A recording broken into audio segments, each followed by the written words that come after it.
Bismillahirrahmanirrahim. Assalamualaikum warahmatullahi wabarakatuh. Dulu ketika sahabat punya imam yang lama sekali kalau sholat, sehingga si sahabat yang satu yang petani ini mufarokoh itu memisahkan diri, kemudian imamnya diselip. Itu boleh memang dalam fikih. Kamu niat mufarokoh dulu. Mufarokoh itu niat bahwa kamu memutus hubungan dengan imam, kemudian meneruskan sholat sendiri. Singkat cerita dua orang ini berdebat, Mu'ad sama Ar-Ra'i yang penggembala ini. Kamu munafik, sholat kok meninggalkan imam. Terus yang satu bilang, kamu keterlaluan, sholatnya lama sekali. Singkat cerita dua orang ini lapor ke Rasulullah SAW. Uniknya Nabi itu membenarkan yang petani tadi. Kamu Mu'ad jadi masalah. Agama ini tidak boleh jadi problem. Kalau kamu ngimami orang, jangan lama-lama. Di situ ada ibu-ibu yang ditunggui anaknya yang sedang menyusu, banyak petani yang nunggu macam-macam. Kayak pegawai POM ya ditunggu shift temannya, pegawai Indomaret juga gitu, apalagi Grab mungkin ditunggu penumpangnya macam-macam.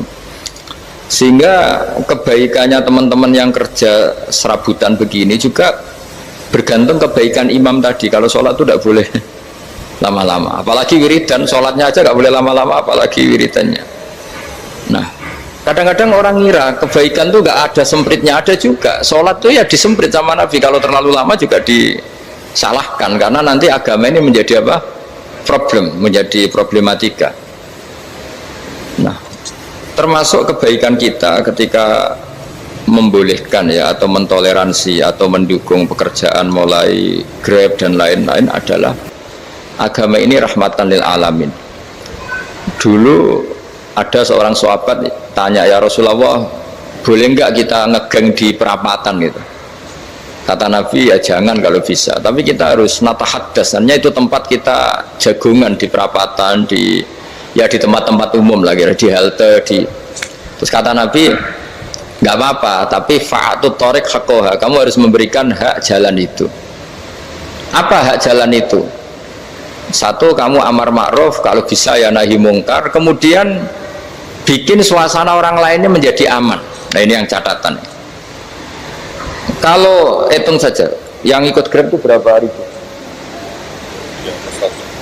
Nah, ini tuh energi besar. Kalau di atas 100 ribu. Hitung ya teman-teman di Grab, 100 ribu. 100 ribu ini kalau soleh semua, atau setengah soleh lah, kalau soleh banget keberatan dia soleh, setengah soleh.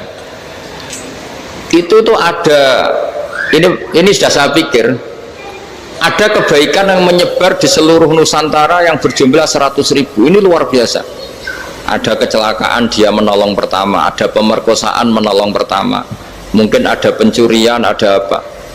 Maka kata Nabi, kamu kalau harus di jalan itu kamu berkontribusi amar ma'ruf nahi mungkar. Saya sering ke Jogja karena saya mulai 98 di Jogja, ya sering di terminal malam-malam.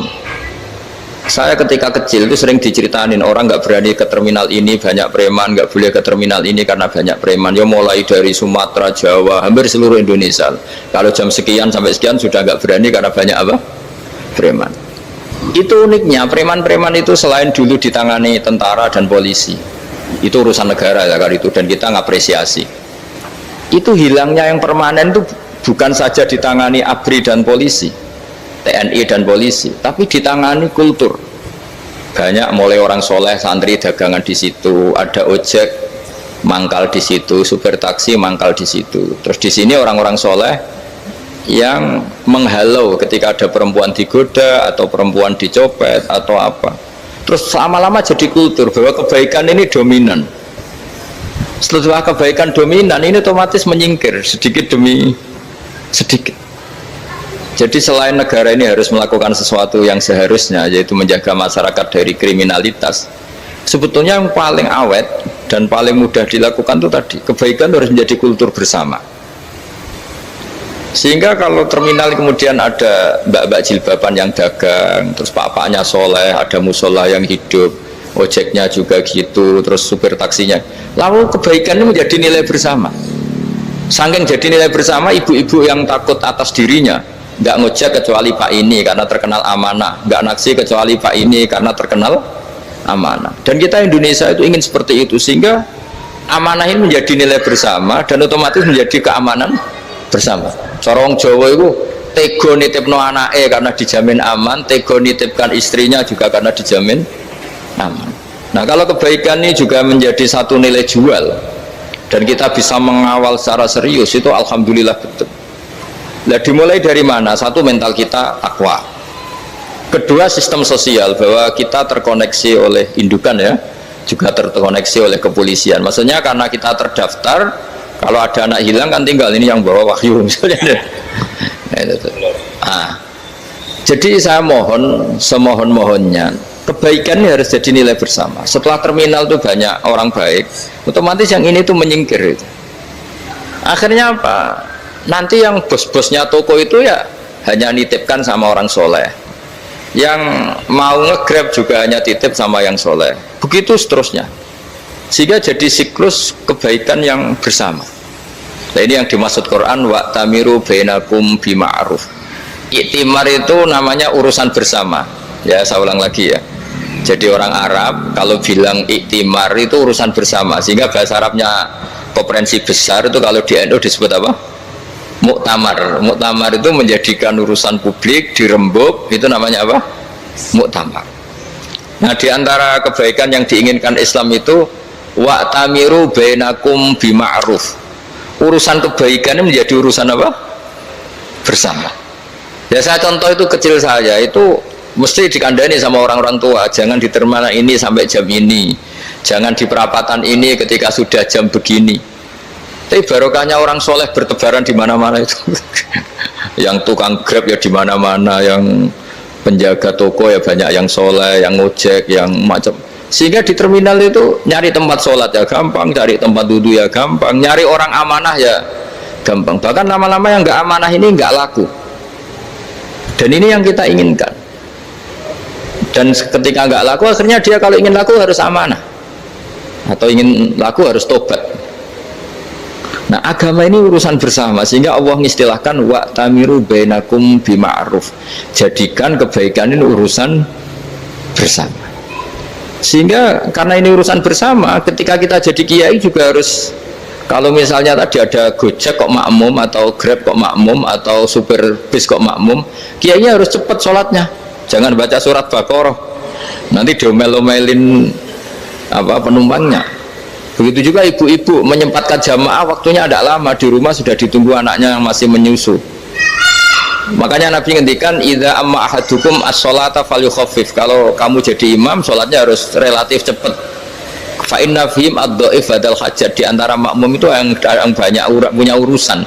Selain ada yang lemah, ada yang punya banyak urusan.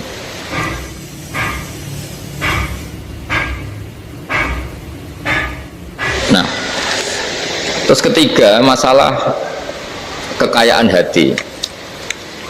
Kekayaan hati ini penting sekali, karena rata-rata teman di Grab itu kan miskin lah. Tapi jangan miskin sampai miskin hati itu. Bahwa kamu nyari nafkah itu sudah ibadah, berkelana di dunia Allah juga ibadah, menyaksikan macam-macamnya orang itu juga ibadah. Bahkan menambah khazanah ilmu. Di antara warisan ilmu yang kita dapatkan dari Rasulullah SAW, misalnya kamu jalan-jalan, punya kaki dua, punya tangan dua, gara-gara jalan-jalan sering ngerti orang yang buntung. Alhamdulillah, meskipun saya hanya Grab masih punya kaki itu. Terus ketemu orang buta ya gitu, alhamdulillah ladzi afani mimma btalaka bih. Alhamdulillah saya terselamatkan dari seperti itu. Sehingga melihat orang maksiat juga gitu, saya meskipun gini terselamatkan dari tempat maksiat, dari, sehingga hidup itu tidak nelongso gitu. Ada nilai lebih yang kita punyai. Jadi di antara kebaikan Islam adalah orang disuruh ingat sisi nikmat. Nah, kalau nikmat itu sudah ada semua, kata Imam Ghazali, nikmat hidup. Kata Imam Ghazali, jika nggak ada kenikmatan yang Anda punyai, kamu datang ke kuburan. Disuruh datang ke kuburan.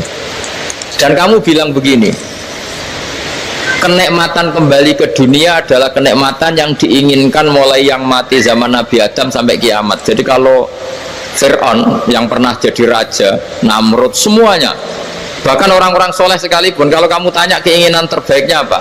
Ingin kembali hidup untuk membenahi kesalahannya zaman hidup. Artinya apa? Kehidupan yang kita miliki sekarang adalah kenikmatan yang dirindukan mulai yang mati zaman Nabi Adam sampai kiamat. Maknanya apa? Kita punya kenikmatan yang luar biasa karena kenikmatan yang dirindukan oleh orang yang sudah mati mulai dulu sampai sekarang. Apapun masalah hidup Anda ini punya kenikmatan yang nggak tertandingi, yaitu namanya hidup. Barokahnya hidup itu kita bisa tobat. Setidaknya ingin tobat. Kalau nggak bisa tobat, ingin tobat. Makanya di Indonesia itu banyak nyuwun sewu, banyak maling yang anaknya itu soleh. Karena kalau ngandani anaknya tetap gini, wes le bapak tok sing lakoni kowe ojo. Bapak tok yang alami ini kamu jangan. Banyak di Indonesia orang nggak bisa baca Quran, anaknya hafid. Karena setiap bodoh itu tidak diwariskan. Wes le bapak tok sing bodoh kowe ojo bodoh. Mungkin teman-teman di GER juga gitu, wes bapak tok cung sing nasib ngene kowe ojo. Jadi kebaikan begini itu akan terus-menerus diwariskan. Sehingga banyak orang tidak tamat SD anaknya dosen, nggak tamat SMP anaknya dekan. Karena setiap dari kita itu cita-cita kebaikannya menurun ke anak cucunya, keburukannya berhenti di dia. Cara wong Jawa itu bapak tok sing lakoni. Nah, di sini saya jelaskan tentang kekayaan rohani. Jadi saya mohon ketika Anda jalan-jalan ngantar penumpang itu harus sering muji Allah Subhanahu wa taala. Ya, saya bacakan ayatnya, at-taibunal abidunal hamidun. Orang baik itu yang tobat, yang ahli ibadah. Di antara definisinya itu as-saihun, yang sering jalan-jalan. Siyaka itu jalan-jalan. Jadi orang paling bejo sak dunia itu sampai harus jalan-jalan ibadah dapat uang. Tapi syaratnya ibadah. Sekali tidak ibadah dapatnya masalah kan? Sering gonjekkan orang cantik terus ingat istrinya tidak cantik. Sering gonjekkan orang yang sopan, yang santun terus ingat andekan ini istri saya di rumah rewel gitu. Jadi kalau kamu tidak taat itu adanya penyesalan. Di lampu merah ada orang naik Ferrari, naik Alphard, sementara kamu di rumah hanya mobil butut, kadang malah tidak punya mobil. Jadi kekayaan rohani itu dimulai dari mana? Dimulai dari taat. Cara berpikir itu taat, bukan maksiat. Sekali Anda cara berpikir maksiat, maka adanya hanya penyesalan. Semakin pengalaman di luar, semakin penyesalan. Karena di luar sana banyak orang yang dapat nikmat yang lebih dari Anda. Tapi sekali Anda taat, kamu akan mensyukuri apa yang Anda miliki dan tidak pernah ingin sama yang dimiliki orang lain. Sehingga orang-orang yang sering pergi itu sama Allah dipuji. Jadi tidak ada nabi kecuali di antara ibadahnya itu jalan-jalan. Fasiru fil ardi. Sehingga semua nabi itu mesti pernah melakukan perjalanan internasional. Rasulullah Muhammad SAW pernah jalan-jalan sampai ke Syam, padahal beliau orang Mekah. Nabi Ibrahim yang orang Syam pernah perjalanan sampai ke Mekah. Karena di antara kearifan itu ya dimulai dari apa? Jalan-jalan. Tadi kamu ngerti orang yang macam-macam. Makanya di antara kebaikan umatku kata Nabi itu siyahah fil ard, sering berkelana, tapi tentu untuk mengambil pelajaran. At-taibunal abidunal hamidun as-saihun. Nah, agama mensupport itu. Sehingga kata Nabi, jika ada orang kok sholat qobliyah, ba'diyah semuanya di masjid, sama Nabi ditegur, la taj'alu buyutakum kuburan, rumah kamu jangan jadikan kuburan, harus dapat jatah apa? Sholat. Kata ulama, kalau ada orang sering sholat di satu titik, itu ditegur, kamu harus ganti titik yang lain supaya saksi bahwa kamu di bumi sholat itu banyak. Jadi kita ya punya nilai positif juga tentang apa? Karena kita sering siyahah, kalau bahasa Arabnya itu sering keluyuran, saksi kita kebaikan juga banyak. Tapi pesan saya paling pokok tadi ya, jadikan komunitas kebaikan itu punya nilai jual. Syukur-syukur fid dunya hasanah wa fil akhirati hasanah. Ya kita bersyukurlah di Indonesia itu. Saya masih ingat kecil saya itu ya sekitar saya umur 15-14 tahun. Setiap mau pergi itu pesannya orang-orang yang sering pergi itu jangan masuk terminal jam ini di perapatan ini, karena yang namanya preman itu dulu dominan. Sekarang Mbok sampai jam 2 ada orang pakai jilbab, kadang ya orang pakai peci, yang nggak pakai peci pun ke musola sholat terus. Yes, pokoknya kebaikan itu jadi komunitas dan jadi nilai jual. Bahkan tadi misalnya ibu-ibu yang pergi malam itu kan mesti ada orang-orang yang jadi langganannya karena terkenal apa? Amanah. Yang dititipi anak juga pilih orang yang terkenal apa? Amanah. Nah, nilai amanah ini harus kita jaga terus supaya kamu ya bisa bekerja, orang lain juga nyaman karena amanah tadi, Allah juga senang karena amanah itu perintahnya Allah Subhanahu wa ta'ala. Dan Indonesia harus menuju ke sana. Pemimpin juga harus gitu. Pemimpin bawaannya amanah, bawaannya apa, yang memilih dia juga senang karena nggak malu lah. Tapi kalau kita milih, ternyata kita pilih tahu-tahu ditangkap KPK, kan ya malu gitu. Dulu kita kampanye mati-matian, ternyata dia ditangkap KPK. Tapi kalau dia amanah kan ya senang. Sama kalau tukang Grab ketangkap satu karena penodaan atau karena pengkhianatan, yang malu juga semua karena kadang-kadang nanti digeneralisir seakan-akan semuanya seperti itu. Tapi dengan reputasi panjang, nggak pernah terjadi apa-apa dalam Grab kan otomatis lainnya juga terangkat. Nah, ini yang dimaksud wa'tamiru bainakum bima'ruf. Jadikan kebaikan itu urusan bersama. Makanya andekan negara itu sudah mengoptimalkan polisi, TNI untuk meringkus preman, oke, itu baik. Tapi ya lebih awet lagi kalau itu ditopang masyarakat. Karena yang nggak amanah terkucilkan, terus akhirnya Grabnya nggak laku, akhirnya dia dipecat, akhirnya kan yang maksiat hilang, yang kriminal hilang, yang ada hanya Grab yang baik. Begitu juga di dunia apapun. Itu yang dimaksud wa'tamiru bainakum bima'ruf. Jadikan kebaikan ini urusan bersama. Nah, karena kita baik, otomatis jadi teladan yang baik bagi anak kita, istri kita, tetangga kita. Dan karena kita baik, maka terhormat. Sehingga orang melihat Grab itu simpatik, respect, karena reputasinya baik. Nah, karena orang respect, tidak dicibir. Barokahnya tidak dicibir, tidak mangkel. Barokahnya tidak mangkel, tidak saling ejek, bahkan tidak saling bunuh. Coba kalau kita jelek, dicibir orang, kita dalam keadaan mabuk, tidak terkontrol, bunuh. Jadi efek dari maksiat itu begitu buruknya, sehingga penelitian itu mengatakan kebanyakan kecelakaan ya pemicu utamanya rata-rata ya nyupir dalam keadaan mabuk. Beberapa nyuwun sewu kasus-kasus kriminal rata-rata ya dipicu oleh hal-hal seperti itu. Makanya meskipun di luar saya tolong hindari narkoba, hindari hal-hal yang maksiat supaya pekerjaan Anda ini barokah.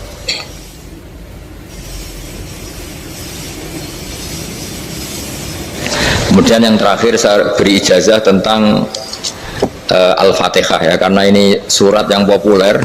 Kalau saya ijazahi Quran 30 juz pasti sampean nggak hafal. Nah, atau ijazah surat Baqarah, kalau mau Baqarah mau. Ijazahi surat Baqarah mau 2 juz setengah. Mau Mas Asep? Ya Fatihah aja yang gampang ya. Nah, ya kulhu Fatihah ini paket ringan ini. Tapi pahalanya apa? Besar. Ini beda ya, artinya selama ini mungkin Anda baca tapi monoton ya. Tapi ini saya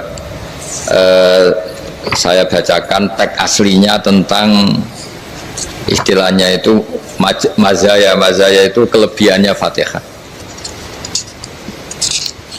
Saya baca Arabnya dulu, nanti ini terakhir ijazah tadi kan saran-saran umum tentang sosial. Ya, pokoknya jadikan kebaikan itu punya nilai sosial yang baik lah. Jadi nanti orang yang nggak amanah nggak laku, ya calon bupati, gubernur, presiden yang nggak amanah juga nggak laku. Begitu juga kiai yang tidak amanah juga nggak laku, suami yang nggak amanah juga nggak laku, istri yang nggak amanah juga. Sehingga kebaikan ini jadi nilai sosial yang dalam tanda kutip sudah keniscayaan. Yang diinginkan Allah itu seperti itu, bukan kebaikan yang dipaksakan karena kekuatan negara. Maksudnya kalau bisa kebaikan itu tidak usah dipaksakan. Memang sudah satu kebutuhan. Tak cerita-cerita di negara maju itu, bahkan apapun jatuh itu nggak ada yang ngambil apa itu. Makanya gambarannya Mekah Medina kan gitu kan, barang jatuh nggak ada yang berani ngambil itu, saking sudah jadi sistem. Sehingga banyak negara di Eropa itu yang sampai nggak punya tentara, nggak punya polisi karena kebaikan sudah. Nah kita kan masih capek, polisinya aja capek, apalagi masyarakatnya karena ya apa ya kebaikan itu belum jadi nilai apa bersama. Nah, kita selain ditopang negara, ada polisi, ada tentara itu kita usahakan kebaikan itu jadi nilai apa bersama. Tadi wa'tamiru bainakum bima'ruf. Dan kita punya reputasi yang bagus dalam bab ini. Saya masih ingat kecil saya itu yang jilbaban hanya keluarga kiai. Sekarang rata-rata masyarakat itu jilbaban. Dulu yang sekolah SMP, SMA itu jilbaban kadang dulu malah dilarang ya harus sama seperti itu seragamnya. Sekarang sudah boleh dan nyaman. Lama-lama yang dapat simpatik ya yang pakai pakaian model tertutup seperti itu. Lama-lama gamane cara wong golek mantu ya golek yang seperti itu daripada yang blodor. Lama-lama jadi nilai bersama. Ya ingin saya seperti itulah. Di terminal juga sama. Orang mau makan cari warung yang kelihatan ada ayat kursinya, pakai jilbab atau paling tidak dia nggak mungkin lah nyuguhkan yang tiren atau yang haram. Akan ada garansi sosial. Ada apa? Ada garansi apa? Sosial dengan penampilan yang soleh itu kan. Masa iya nyuguhkan oplosan babi itu misalnya itu. Jadi nilai sosial itu harus ya tadi harus benar-benar jadi nilai sehingga negara biar gak capek-capek. Polisi juga gak capek kan karena tugasnya corong Jawa mau ngawat-ngawati tok tapi tidak perlu tegang karena kebaikan sudah jadi nilai apa bersama. Ingat-ingat ya ayatnya tadi wa'tamiru bainakum bima'ruf. Jadi kebaikan harus jadi nilai bersama. Iktimar itu menjadi urusan bersama. Makanya kalau kita rapat besar disebut apa? Muktamar. Muktamar itu urusan bersama. Ya tadi imamnya sholat juga menopang Gojek karena nggak lama-lama nopang Grab, nopang Kernet, nopang penjaga Indomaret, penjaga bensin, pom bensin. Nah dia hanya punya waktu 5 menit terus imamnya baca Baqarah kan. Iya imamnya mursyid, mungkin dia tambah lama tambah dapat aplaus dari muhibbinnya, tapi makmumnya dia tambah lama tambah dapat penghormatan dari pecintanya, tapi kitanya wah khusyuk wali kan dia dapat status naik lah, kita yang sudah tidak ikut jadi wali diganggu apa pekerjaannya. Kalau ada imam seperti itu sampai mufarokoh saja niat ya Allah sampai sini saja saya makmum orang itu, silakan orang itu punya urusan sendiri dengan jenengan ya sudah atau salib saja apa ya, itu boleh. Kalau dalam fikih namanya apa mufarokoh. Mufarokoh itu niat, tapi kamu jangan langsung selonong mufarokoh, niat dulu pamit sama Allah bahwa sekarang mau mufarokoh. Ya, tapi ya jadi sholat yang aneh kan, imamnya masih rukuk, kamu terus sujud, terus apa-apa selesai ya. Mungkin dalam pandangan itu orang lain ini maksudnya makmum gimana ini kok begini. Tapi sudahlah Allah Maha tahu. Nah, insya Allah dimaklumi. Ya saya baca tentang Fatihah ya, karena sampean pasti sering baca Fatihah. Supaya apa sekaligus jadi jimat lah gitu. Jadi kalau kamu sering di jalan-jalan yang mungkin sepi atau mungkin kan tidak semua teman Grab itu nasibnya bagus yang di Semarang Jogja, mungkin yang di Kalimantan di Papua kan ada yang 10 kilo gak ketemu rumah ya kan ya, lihat di TV-TV itu kan kasihan kan sudah 10 kilo gak ketemu rumah, penumpangnya kuwekar preman tuh kan ini makan orang enggak kan udah kan ujiannya dua. Kalau penumpangnya cantik itu ya kecoba syahwat, kalau preman takut. Jadi orang itu selalu ujian itu. Sing sedengan itu kan jarang orang itu. Jadi kalau penumpangnya perempuan cantik ujiannya itu syahwat, kalau preman ujiannya ketakutan. Kalau orang yang lemah bawa uang ujiannya kamu ingin garong. Jadi hidup itu memang semuanya ujian. Liyabluwakum ayyukum ahsanu amala. Makanya saya sering ditanya oleh teman-teman, Gus, nah ujiannya kenal wong wedok elek piye? Sama, kenal wong ayu ujiannya syahwat, kenal wong elek ujiannya ngenyek, itu sama-sama dosa. Syahwat ya dosa, ngenyek juga dosa. Welek keriting untuk metu ya dosa ngomong gitu. Kadang-kadang orang berpikir enak kancanan wong elek gak dosa. Kata siapa kancanan wong elek itu ya dosa karena bawaannya ngenyek. Ngenyek itu menyepelekan itu. Makanya saya itu ya nggak mau berteman sampean. Nanti kan bawaannya ngenyek atau seneng ya tidak tahu. Ya sudah ada takdir saja kalau ketemu ya tak ulang ngaji gitu. Tapi ini ngaji terakhir, setelah ini ngaji biasa aja, tidak usah resmi gini. Ngaji kok resmi aneh. Pokoknya nanti suatu saat kalau pandemi sudah berlalu saya akan ngaji Rebonan, ini ngaji ini ngaji yang kurang bagus karena ngatur kiai kurang berkah ini nanti, tapi ya lumayan lah masih mau ngaji ngaji kok tanggal ini jam ini. Sekarang suatu saat kamu tak panggil, Mas Wahyu datang ke sini jam ini, tidak mesti bisa. Mungkin pas ada acara apa, maaf ke sini pas ngecek pas apa. Jadi ya sudah, tapi tak maafkan, enggak apa-apa. Takdir ya. Tak bacakan supaya sampean tahu keramatnya Bismillah. Nah, sebelum saya bacakan Bismillah Fatihah, tak beritahu tentang ilmu tafsirnya karena ini penting sekali. Fatihah itu dawuhnya Allah, tentu itu dawuhnya Allah. Saya ulang lagi, itu kalamullah. Tapi yang sudah diberikan kesampaian ke kita semua, sehingga seakan-akan itu menjadi dawuhnya kita ke Allah. Jangan salah loh ya, Fatihah itu dawuh Allah, tapi sudah diberikan ke kita, sehingga posisi kita itu yang punya itu. Nah, kenapa ini perlu dijelaskan? Karena nanti ada kalimat iyyaka na'budu wa iyyaka nasta'in. Kalau itu masih kalam Allah, berarti Allah ngomong ke kamu, ngendikan ke kamu, kepadamu aku menyembah. Masa Allah menyembah kamu?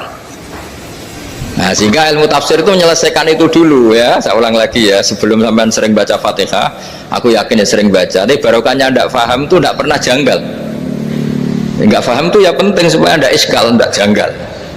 Sebetulnya di kalimat itu ada yang janggal. Kalau Fatihah itu kalimatnya Allah atau kalam Allah, bagaimana dengan kata-kata iyyaka na'budu? Masa Allah ngendikan ke kita, kepadamu kami menyembah? Masa Allah menyembah kita? Maka penyelesaiannya secara ilmu tafsir gimana? Semua ulama mengatakan, bukan satu dua, semuanya mengatakan di Fatihah itu semuanya diberi kawalan kalimat.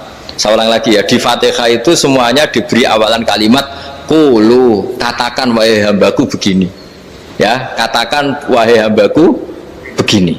Nah, begini ini pelajaran dari Allah yang sudah diberikan ke kita, terus kita mengatakan bismillahirrahmanirrahim alhamdulillahirabbil, termasuk kita mengatakan iyyaka na'budu wa iyyaka nasta'in.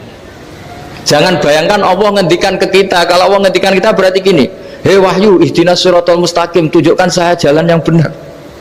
Nah, nanti kamu terus, ya Allah, Anda aja minta tolong saya minta tolong siapa? Kan jadi panjang kan.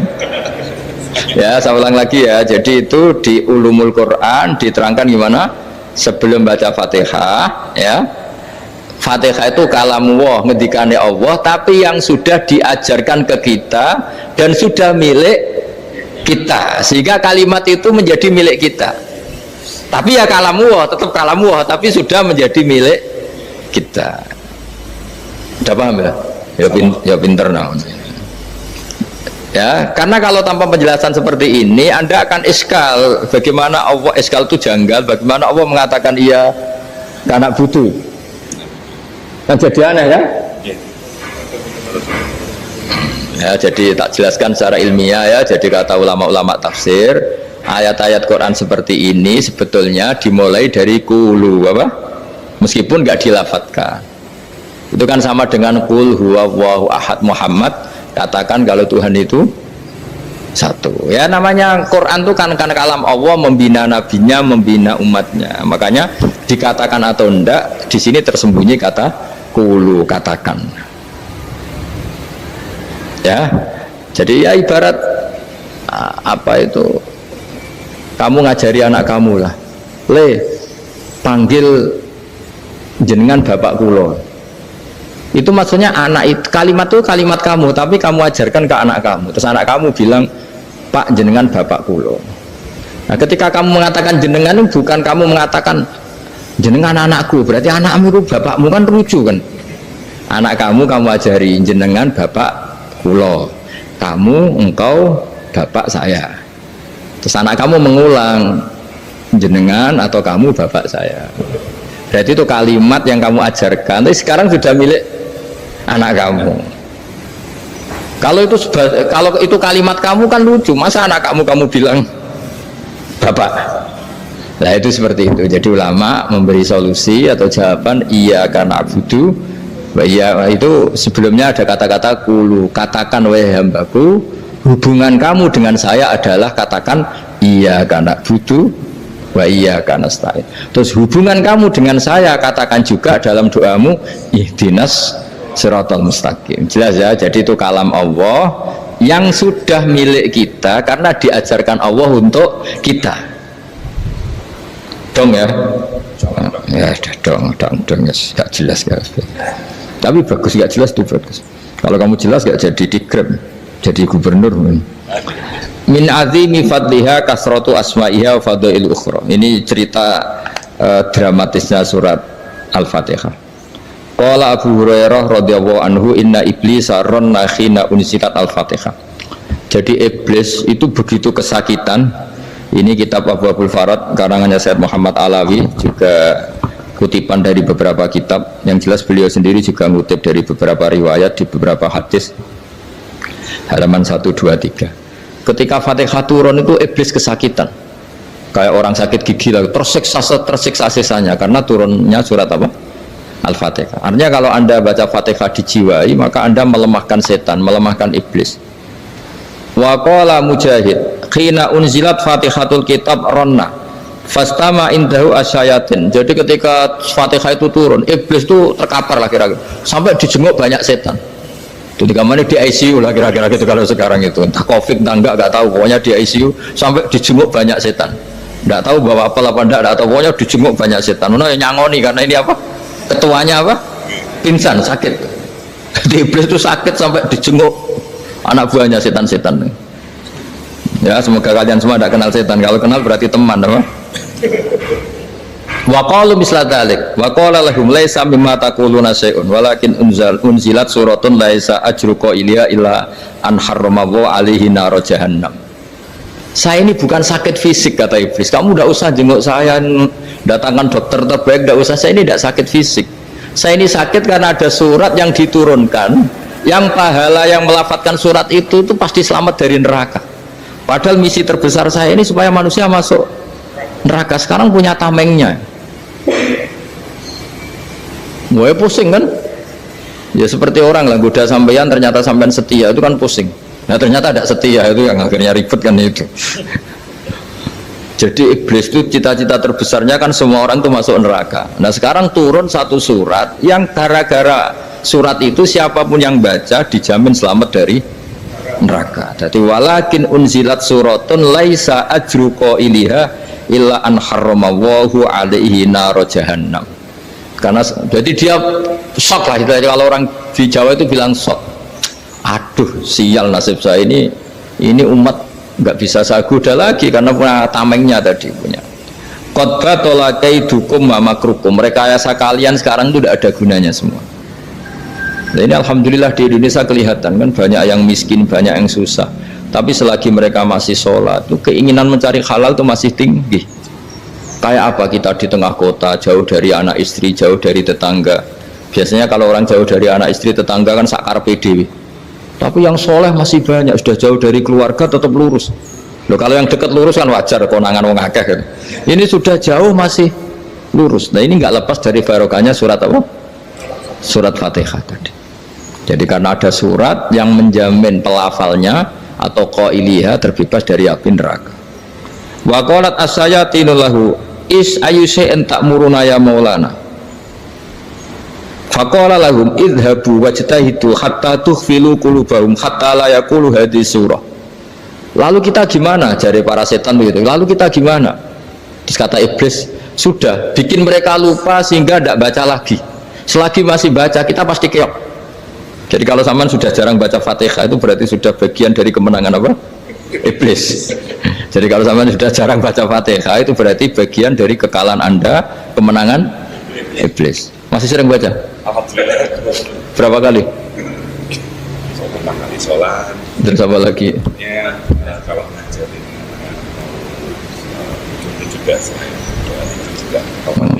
Kok 5 kali tok itu? Berarti pas sholat fardu tok itu? Enggak 5 kali itu, mendingan itu 17. Kamu itu ngitungnya jangan 5 ini. 5 waktu saja. 5 waktu itu berarti lumayan lah. Berapa? 17 ya? Ya. 17 ya? Ya 17, tapi kalau makmum tuh sering separuh kan, apalagi makmum terawih. Ya kan? Makmum terawih itu bacanya Fatihah ada yang sempurna enggak ya? Ya enggak lah. Baru alhamdulillah rabbil alamin mampu ruko ikut ruko ini gitu. Makmum kan. Yang tarawih teman. Kalau tarawih jarang sempurna ya. Fatihahnya itu. Kan imam sudah ruko. Kamu bacanya Fatihah sampai mana tuh? Baru setengah ya. Ya paling pas tarawih aja kan enggak sempurna ya. Apalagi kalau imamnya sing kilat tuh, waduh malah. Nah, ketika Fatihah itu sebegitu keramatnya, sebegitu topnya, itu setan rapat, singkat cerita itu yang tadi dipimpin oleh iblis yang sedang terkapar apa? Terus tadi obatnya nggak ada, cuma dia shock karena ada surat yang turun yang melafatkan itu pasti selamat dari apa? Neraka. Nah ini gimana saran Anda? Terus sarannya adalah bikin orang-orang itu lupa, tidak baca Fatihah. Nah ini rapatnya iblis. Idzabu wajtahidu hatta tufilu qulubahum hatta la yaqulu hadhihi surah kala yuksiru qira'ataha wa la yakunu lahum ajrun wa thawabun bal yakunu lahum adzabun wa iqabun.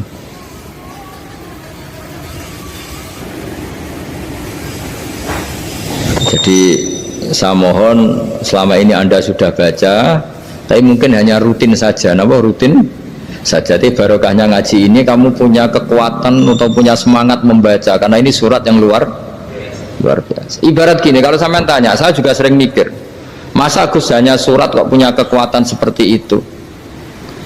Di dunia ini kata Allah, mulai Nabi Adam sampai kiamat, nggak ada yang bisa menandingi kekuatan kalimah. Kalimah itu kata-kata, nggak ada yang bisa menandingi kata-kata. Misalnya Anda nge-grab berangkat,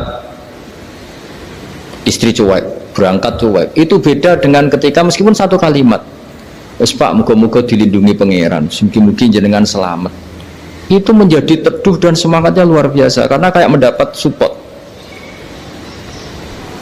Jadi kira-kira kalimat itu hubungannya kita dengan Allah. Fatihah itu seperti itu. Kamu melafadzkan satu kata-kata yang dibenarkan langit bumi, dibenarkan aras, dibenarkan malaikat, dibenarkan semua penghuni di dunia ini.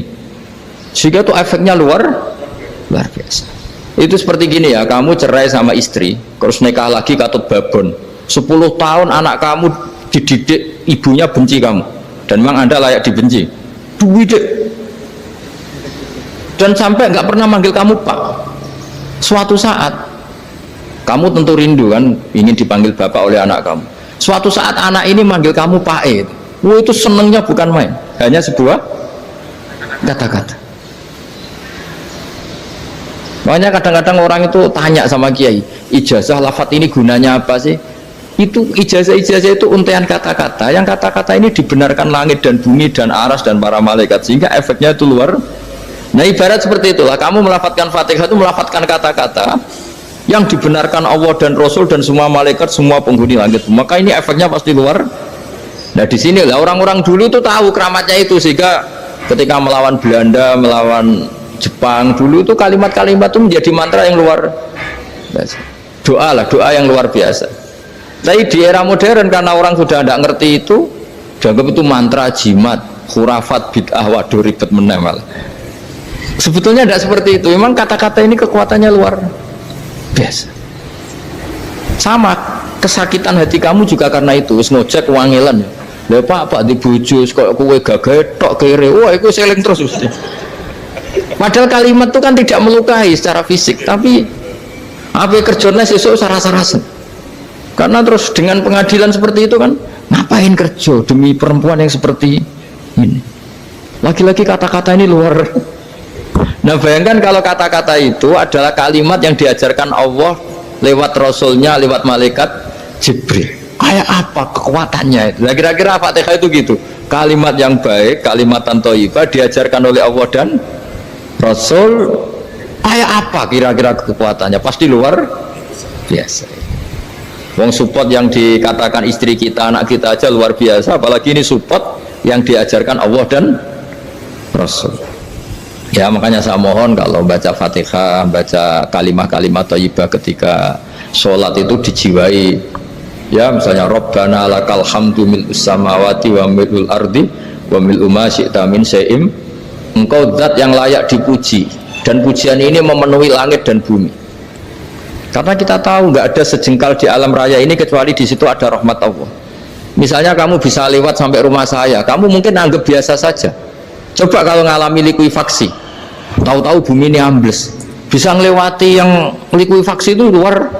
Tanyakan orang pernah ngalami likuifaksi di Sulawesi, itu melihat bumi bisa diinjak gak ambles itu, wah luar. Sampean gak ngalami itu sehingga lewat bumi ya biasa aja. Coba kalau ngalami seperti tidur, ya biasa aja. Coba kalau ada gempa, bahwa bumi tenang ini sudah nikmat yang luar biasa. Masa kamu ngakui nikmat nunggu digituin? Ya kan? Nah, makanya baca Fatihah dijiwai lah, bahwa ini kalimat yang luar biasa. Nah, saya teruskan ya. Warwa Muslimun fi sahihihi an Ibnu Abbas radhiyallahu anhuma annahu qala bainama Jibril alaihi salam qaidun dan Nabi itsami anaqidan min fawqih farafa ar-ra'sa fa qala hadza babun minas sama futihal yawma lam yuftah qaddu ilal yaum fanazala minhu malakun fa qala hadza malakun nazala ilal ardi wa lam yanzil qaddu ilal yauma fasallim wa qala abshir binuraini qad utitahuma lam yu'tahuma nabiyyun qablak fatihatul kitab wa khawatimu suratil baqarah. Jadi suatu saat Jibril ini jagongan kira-kira gitu sama Rasulullah, tahu-tahu langit itu gemuruh. Langit gemuruh, kata Jibril, terus semuanya ngangkat kepala ke langit. Ini pintu langit baru ini dibuka, yang sebelumnya tidak pernah dibuka seperti ini.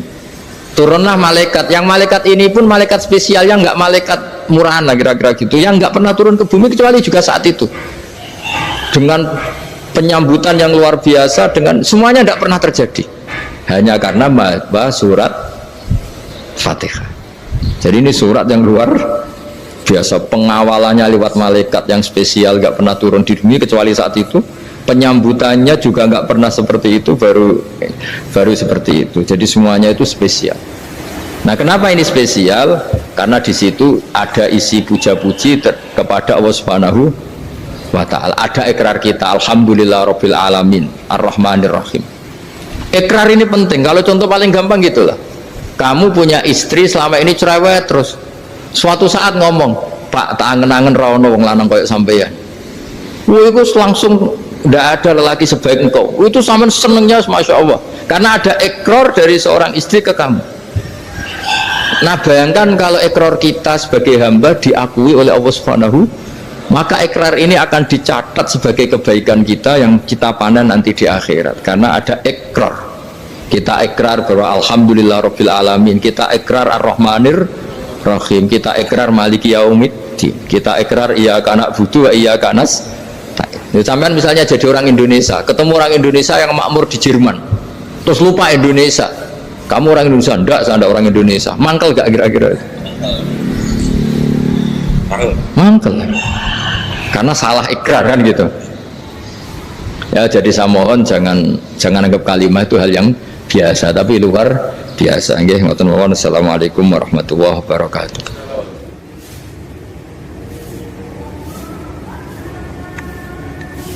Saya berkali-kali kampanye di mana-mana lah, kampanye dan menganjurkan.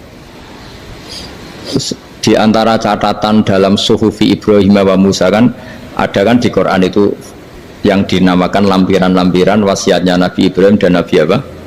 Musa. Itu di antara catatannya begini. Orang yang punya akal itu adalah orang yang bisa menikmati sesuatu yang baik. Misalnya gini, contoh gampang gini. Kamu punya anak pertama atau punya anak yang masih kecil, itu gendong tuh senangnya bukan main, melihat anak sehat tuh senangnya bukan main. Mungkin saat itu banyak orang yang sedang maksiat dengan perempuan nakal atau dengan teman-teman nakalnya, yang nganggap seperti itu tidak nikmat. Tapi andaikan ini ditimbang ya ditimbang, yang maksiat tulan misalnya paling ukuran bahagianya itu 70%. Tapi yang ini, yang nimang anak baru lahir atau masih kecil, corong Jawa ngeloni anak, bisa saja bahagianya itu sampai 100%. Artinya selama ini kesalahan kita adalah nganggap maksiat itu pasti menyenangkan dan taat itu tidak menyenangkan. Makanya saya berkali-kali fatwa, untuk melawan kenikmatan maksiat, orang harus terbiasa menikmati taat, menikmati kebaikan. Jangan kira kita nimang istri nikmat, nimang anak nikmat, ketemu teman yang lama tidak ketemu juga nikmat. Artinya kita akan melewati berjam-jam untuk jagungan sama teman, sama anak, sama istri. dan itu harus kamu nikmati supaya mengganti tidak berkebutuhan nikmat yang lewat jalur maksiat. Jadi saya mohon sarana-sarana yang menyenangkan itu, yang taat itu kita maksimalkan. Makanya bapak saya tuh sering pesen, kowe nak ngaji sing guyon, sing seneng. Nanti wong maksiat tuh karena cari kesenangan. Coba kalau kesenangan itu sudah didapatkan saat taat, maka tidak butuh lagi kesenangan yang berbentuk maksiat. Makanya orang-orang wali dulu kalau sudah sholat itu gak bisa berhenti karena merasa nikmat. Makanya Nabi pernah ngendikan wa qurratu aini fi sholat, nyaman saya itu kalau sedang sholat. Itu tadi. Bayangkan kalau besok itu pasti mati. Makanya latihannya harus gitu. Bayangkan besok itu pasti mati. Berarti itu hari terakhir kamu. Ya, hari dengan merasa hari terakhir itu kalau kamu maksiat kan malu. Waduh, saya mati pas. Makanya sholli sholata muwaddiin, kamu sholat seakan-akan itu sholat terakhir.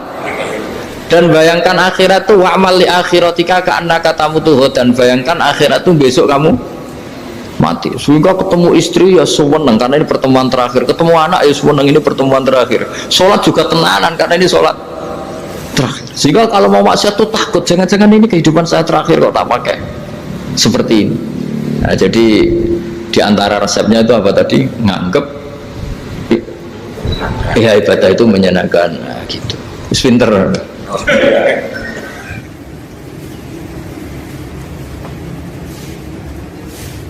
Oke, satu pertanyaan lagi, Gus. Ini ada pertanyaan dari teman-teman mitra driver Grab. Saat mengantarkan barang, tiba-tiba azan waktu sholat, ya, Gus. Lalu kita sebagai driver harus sholat dulu atau menyelesaikan orderan dulu, karena itu juga amanah kan orderannya itu. Mungkin nganter barang atau mungkin nganterin penumpang. Mengingat barang tersebut sudah ditunggu pemiliknya dan penumpang tersebut juga sudah ada janji yang lain, pokoknya gitu. Nyuwun pencerahannya, Gus, gitu. Begini ya, ini kan fikih sosial ya. Saya jawab, ini memang harus pakai fikih, nggak pakai rasa. Saya ulang lagi, pakai fikih, nggak pakai rasa. Waktu sholat itu kan banyak ya, diantaranya maghrib dan isya, duhur dan asar, terus subuh sendiri. Ya, ben sampean belajar fikih, orang belajar tasawuf ya. Nah, kalau subuh itu tidak ada toleransinya kalau waktunya sudah tinggal 10 menit karena tidak ada jamak. Ya, tidak ada apa? Jamak. Sehingga misalnya kalau kamu ngojek waktu tinggal 10 menit ya harus sholat. Tapi kalau sekedar dengar azan ya, ini penanyanya kayaknya itu teman kamu, jadi fikihnya kayak kamu, nggak jelas. Azan itu kan bukan akhir waktu sholat. Azan itu bukan akhir waktu sholat, tapi awal sholat. Itu tidak harus supir Grab, tidak harus supir Gojek. Meskipun kamu makan ada azan ya teruskan saja, kan tidak akhir waktu sholat. Anda menerima tamu, gendong anak, atau sedang nyupir, atau sedang bercengkrama sama teman. Kalau ada azan ya nggak apa-apa, misalnya diteruskan. Kan bukan akhir waktu sholat. Yang benar-benar harus ditinggalkan itu kalau waktu sholat misalnya tinggal 7 menit atau tinggal 8 menit, waktu yang mau tidak mau kamu harus tasarrufkan, kamu peruntukkan injury time ya, nah, injury time ya, gitu aja kok gak tahu ya. Nah, lalu misalnya kalau pertanyaan tadi mestinya kelasnya itu kelas afdoliyah, utamanya gimana? Kalau wajibnya belum ada karena kan waktunya masih panjang. Jadi pertanyaannya bukan wajibnya tapi sebaiknya, karena ini semuanya belum mendesak kan. Andai kan kamu teruskan nganter barang kan tidak ada jaminan waktunya habis. Padahal kalau kamu memaksa sholat, mungkin citra kamu sebagai supir Grab tidak baik karena dianggap mengabaikan konsumen. Nah, terus kedua menyangkut jarak. Oke, seperti itu. Nah, sekarang kalau pertanyaannya dibalik, makanya yang dibalik ini agak ribet. Waktu sholat tinggal 8 menit. Ada konsumen yang minta diantarkan saat itu dan acaranya ke mall happy-happy, maka fatwa kita sebagai ahli fikih ya tantang saja, saya mau sholat dulu, kalau nggak sabar ya silakan cari yang lain kalau acaranya ke mall. Tapi kalau acaranya kelahiran atau transfusi darah atau mau nganterin darah ke pasien yang sudah koma, maka kita langsung, karena ibadah sosial itu didahulukan mengalahkan ibadah yang haknya Allah Karena Allah itu zat yang tidak butuh ibadah kalian. Tapi kalau pasien ini kalau nggak nang kesampaian darahnya mati misalnya. Jadi kamarnya Allah lebih apian lah gitu. Makanya masyhur kalau dalam fikih hak Allah sama hak adami ini dimenangkan hak adami. Tapi bukan karena Allah kita kalahkan. Allah tidak butuh itu semua. Gitu. Jadi dikalahkan tapi bukan karena kalah, justru karena tidak butuh. Ya ibarat gini lah, Allah itu saking baiknya Allah kan pasti di atas orang tua kita. Itu pasti saya ulang lagi, baiknya Allah pasti di atas orang tua kita. Orang tua kita saja baik, apalagi Allah. Misalnya orang tua kamu butuh uang 5.000, adik kamu butuh uang 5.000, adik kamu yang kecil atau ya, kira-kira orang tua kamu tuh nyuruh dikasihkan beliau ke adik kamu, kira-kira saja ke adik kamu.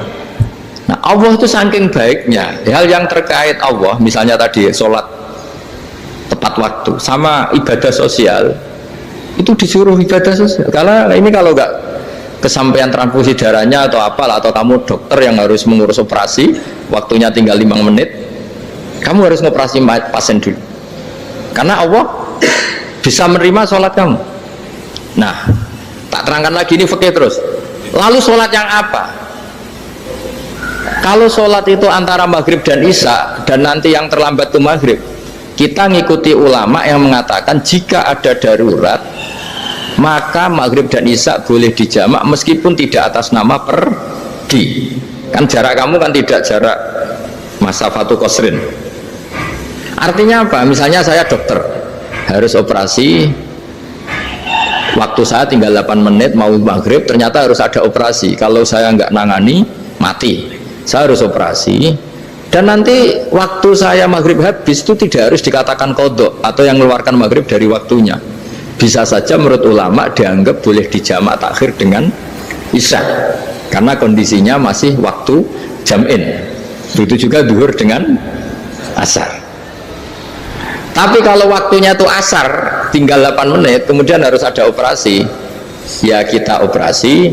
Waktu asar kita mundur sampai maghrib, namanya kodok yang dimaafkan Allah. Ya namanya tetap kodok karena asar gak bisa dijamak dengan maghrib. Jadi ini fikih ya. Jadi jawabnya harus jelimet. Jadi saya ulang lagi ya. Tadi kan pertanyaannya dengar adzan. Kalau adzan kan waktunya masih panjang. Apalagi misalnya maghrib kan waktunya kan taruh saja ada waktu 1/4 jam. Ternyata andaikan kamu antar hanya butuh waktu 7 menit, kan nggak ngefek sama sekali. Saya nyanda.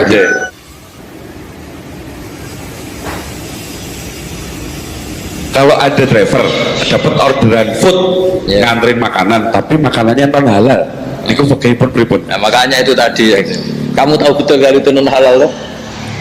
Kalau itu sudah tahu pasti non halal. Nah, iya, daging Tyrannosaurus nonton mungkin. Ya, makanya tadi itu memang PR kita di semua profesi. Saya ulang lagi, itu PR kita di semua profesi. Jadi ya itu makanya pentingnya istighfar tuh di situ tuh sudah kita sebagai ulama menghalalkan tidak mungkin, mengharamkan kamu juga demo. Ini pekerjaan bus gitu. Tapi yang jelas itu tidak bisa dihindari. Ya sama lah seperti orang di bis itu. Kadang-kadang kan didoain semoga semua penumpang hasil ke tempat masing-masing, dan kalau ada copet berarti kan doain copet juga hasil tujuannya. Jadi di semua profesi itu resikonya. Makanya tadi saya bicara tentang fikih. Kaidah umumnya menolong maksiat itu bagian dari maksiat, menolong taat itu bagian dari taat. Mau tidak mau harus ada hukumnya. Setidaknya barokahnya tahu hukum. Kalau kita salah belum istighfar gitu, sudah salah nggak merasa salah itu. Jadi barokahnya tahu hukum itu paling enggak kan kita ya istighfar lah. Kan ya tadi seperti paket misalnya, kan ada saja orang paket yang jelas-jelas barangnya itu haram, tapi atas nama profesionalitas kan mungkin tetap dikirimkan, tapi barokahnya ngerti hukum dia istighfar. Nah tapi karena kalau kita menyarankan sudah ada usah pekerjaan yang lain banyak nanti kan rai-rai potongan tawakal jika ada ngono kan ya repot deh. Nah kalau kita kiai guys gak apa-apa rezeki pangeran sugih. Menurut sampean harusnya terus nuntut Gus saya karena fatwa jenengan saya sekarang miskin, ini gimana pertanggungjawabannya? Ya ribet kan. Tapi saya ulang lagi, itu seninya ngelola kehidupan semuanya seperti itu. Jadi makanya kita nggak pernah berhenti berdoa Rabbana dzolamna anfusana, karena dalam sisi semua hidup kita itu pasti ada unsur nggak benernya gitu. Ya saya ulang lagi, pokoknya kaidah umumnya itu menolong taat itu ya ikut bagian dari taat, menolong maksiat ya bagian dari maksiat. Tapi ya tadi ya kita harus istighfar kan, cuma tadi yang jelas-jelas maksiat dan kita tidak tajassus. Saya ulang lagi, tidak tajassus itu neliti wong nanti jelimet. Jadi misalnya ada perempuan mau ngojek ke sini ya diantar saja, jangan tanya detail itu apanya mbak, hubungannya dengan kamu apanya. Wah ya ribet kalau jadi kepo. Wassallallahu ala sayyidina Muhammadin walhamdulillahi rabbil alamin.